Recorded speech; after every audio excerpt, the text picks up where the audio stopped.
நம்ம தமிழ் வீடுங்கள்ல வாரத்துல 2ல இருந்து 3 முறையாவது கண்டிப்பா சாம்பார் இருக்கும். உண்மையா இல்லையா? ஆனா நான் ஒத்துக்கிறேன், சாம்பார் சாதம் எனக்கு எப்பவுமே கம்ஃபர்டிங் ஃபுட் தான். இது எனக்கு போரே அடிக்காது. ஆனா என்ற பிள்ளைங்களுக்கு போர் அடிக்குதே. சோ இந்த மாதிரி ஏதாவது கிமிக்ஸ் பண்ணி சாம்பார் சாதம் ஸ்கூலுக்கு கட்டி கொடுத்துருவேன். பிரஷர் குக்கர்ல 1 கப் அரிசி, 1/2 கப் துவரம் பருப்பு 1/2 மணி நேரம் ஊற வச்சு மஞ்சத்தூள், பெருங்காயம், 2 பல் பூண்டை சேர்த்து ஒரு 4 கப் தண்ணி ஊத்தி 4 விசிலுக்கு வேக வச்சு எடுத்துக்கோங்க. அடுத்து தாளிக்கிறதுக்கு பாத்திரத்துல எண்ணெய், கடுகு, சீரகம், கடலைப்பருப்பு, உளுந்து, காஞ்ச மிளகாய், கருவேப்பிலை, ஒரு வெங்காயத்தை தூளா கட் பண்ணி சேர்த்து நல்லா வதக்கிக்கோங்க. இது கூடவே உங்க பிள்ளைங்க எந்த வெஜிடபிள்ஸ்லாம் சாப்பிட மாட்டாங்களோ அதை எல்லாத்தையும் இது உள்ள சேர்த்துருங்க. இதுக்கு நான் ஒரு பெரிய தக்காளி சேர்த்திருக்கேன். இது கூட 1 டீஸ்பூன் உப்பு, 2 டேபிள் ஸ்பூன் சாம்பார் தூள் சேர்த்துக்கோங்க. மாங்காவும் உங்களுக்கு பிடிச்சா ஒரு 2 துண்டு சேர்த்துக்கோங்க. சோ எல்லாம் நல்லா வதக்கிட்டு வெஜிடபிள்ஸ் வேகிறதுக்கு ஒரு 2 கப் தண்ணி ஊத்தி மூடி போட்டு வேக விடுங்க.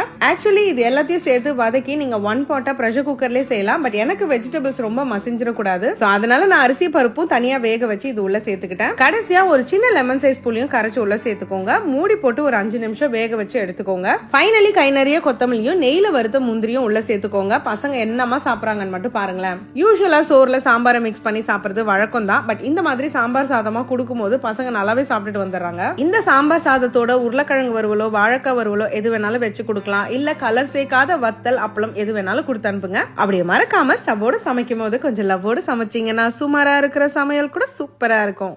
எப்படி?